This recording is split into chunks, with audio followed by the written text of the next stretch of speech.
Hey guys, so just 2 seconds before we get into this, I want to apologize for the mic quality. I have no idea what happened. It's just on my end, it sounds like it's muffled in some places. Other times it sounds completely clear. I don't know. I was experimenting with the new position, I suppose. That's probably what I don't fucking know. Yeah, so on your end, if it sounds a little bit bad, then yeah, just my apologies for that. But anyway, hope you enjoy. Peace. Okay, now I'm sure you guys are wondering, Zev, dude, what the fuck is that thumbnail? I need an explanation right this fucking second, and all I have to say to that is don't you worry, just sit through it with me for a little bit and all your questions will be answered. Just bear with me, okay? We'll get through this together. Now, just a few months ago, I had worked warehouse at a thrift store, and let me tell you, it should not at all be surprising that thrift stores can get some weird-ass customers. Now, while you may think that thrift stores in this case are the equivalent to a loony bin, it actually doesn't reach that far very often. At least in my case. But if you compare it to other common retail job titles, then yeah, you're in for a bit of a rough ride.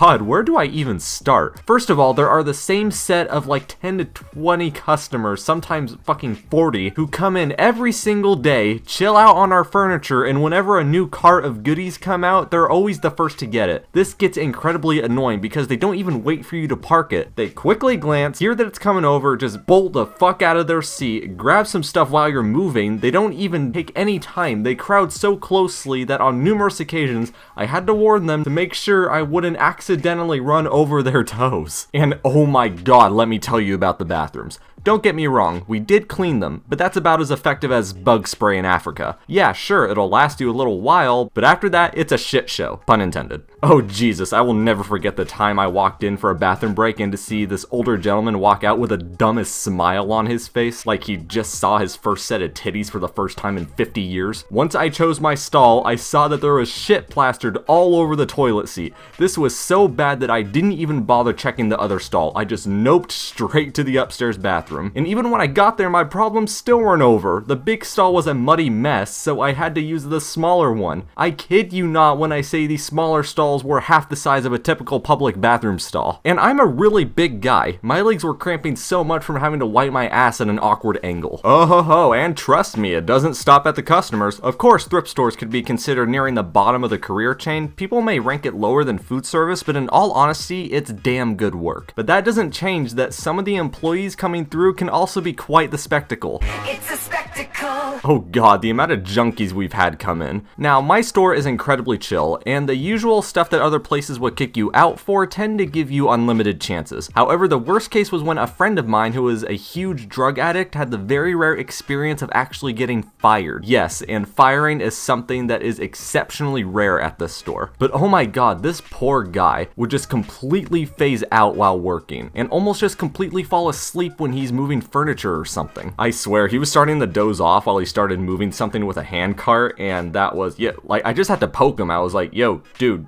you alright? You fine? You good? Alright. Now, of course, we get a lot of volunteers as well, and a lot of them can be really chill. One of the regular guys we get is pretty nice. I really liked working with him. However, there's just one thing about him that always caught my eye. Every time I see him, I can see he doesn't just go, "Oh yeah, what's up? How you doing?" When I greet him, when I go in for a bro fist, this guy just straight up just eyeballs me with the deepest passion. And I'm talking eyes. Okay, hold on for a second. Let me see what I can find. Hold on, let me just see real quick. Let's see what I can find. Yeah, it looked a little bit like this. Now, I don't want to seem like I'm too full of myself. I am merely hypothesizing that he wants to turn my ass from this to this. Okay, now moving on from gay stuff, let's get down to the actual point of the thrift store, and that is, of course, to take donated items in decent condition and put them out for retail. So you can imagine working for an organization that accepts countless amounts of items from anyone who doesn't want to spend the money to go and take it to a dump. You can receive some pretty interesting items, and this goes beyond some dusty books and shit-stained couches. I'm talking shit-stained underwear. I remember when I was working in the clothing section and we legit just got a bag that looked like it came from a retirement home. And don't even get me started on the countless panties with ovary residue all over them. And yes, that is the most discreet way I can put it. And I'm gonna straight up answer what is on everyone else's mind. Yes, we have received that item, that very device. Let me put this in ways that even Kappa would understand. You remember when your mom would tuck you in a little bit earlier than usual some days, only to have dreams involving a very distinct sound and having to ask her why her hair is the exact same when you thought you had heard the clippers last night, or how you wondered why she was brushing her teeth with an electric toothbrush for a very exceptional amount of time and always getting the urge to get up and ask her why she's in pain only for her to slam the door in your face every time? Yeah, we got those. But honestly, the weirdest thing I've ever actually received were sexual performance pills. It was a decently big box of smaller boxes that were full, but they weren't sealed. Must have been a really cheap manufacturer or something. Or mom replaced daddy's muscle relaxers with cock stimulants. But now let's get down to the big meats.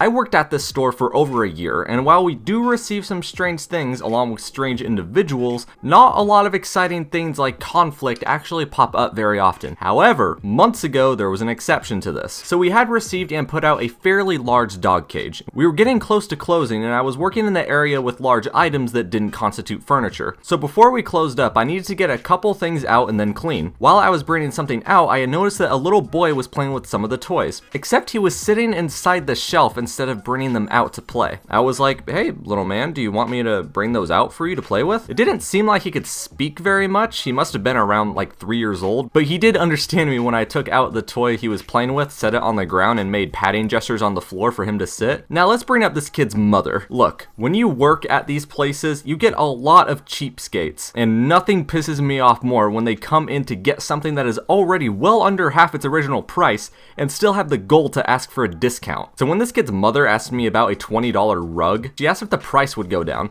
We usually only do this when an item has been out for a week or more. I think we had just put this rug out that day. So I went to check the date, and this woman would not get off my case. She barely gave me a chance to answer when she kept asking me to change the price every 3 seconds. So I eventually did end up repricing it for $15 this time, and I think it still wasn't enough. I think she just ended up giving up. So some time goes by, and as I go in and out, I'm watching over the kid and his mom because I didn't want the kid getting hurt, and the mom was quite the specimen. I believe I was starting to clean things up when it happened. I go back out to the floor with a broom, and you remember that dog cage I just mentioned? This kid was in it. He was in the cage. He was just chilling there. He wasn't crying. He wasn't in distress. He was just crawling around in the cage that was twice as big as he was. I say to myself, I'm sorry, excuse me? Did this kid find his way in there without his mother knowing? So I go to check in on him, and he's just chilling. Like I said, he's not crying. He's just crawling, smiling, and picking at the cage.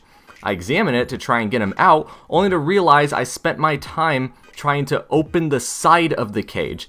I look around it to find the actual door, only to realize it had been blocked off with other items. Granted, these weren't heavy items, but still, there's no way this kid found his way around these items, figure out how to open this dog cage, and lock himself in. And during all this, I'm remaining calm and have a smile on my face to try and not distress him. And his mother, this woman, tells me, he'll figure it out. Just wait until he starts crying. And of course, I don't react much, but on the inside, I'm just thinking, what the fuck did this bitch just say about her child? So while I'm still figuring this damn cage out, one of my managers comes by and actually manages to get the kid out. And of course, his mother just goes, aw man, I was actually enjoying the break. And again, in my head, I'm just like, what the actual fuck? And as my manager and I are walking away, I turn to him and say, shouldn't we call someone about that? And he replies with, we as a store don't have an obligation to inform anyone, but you as a citizen have the full right to make that choice. Which I do understand. As a store, they aren't any under legal obligations, but dude, that is a huge sign right there. You don't just leave that shit alone. Now, if you guys are wondering, no, I did not make any calls or pursue this any further. I didn't know what to do. I was focused on work. I didn't know how things should be handled.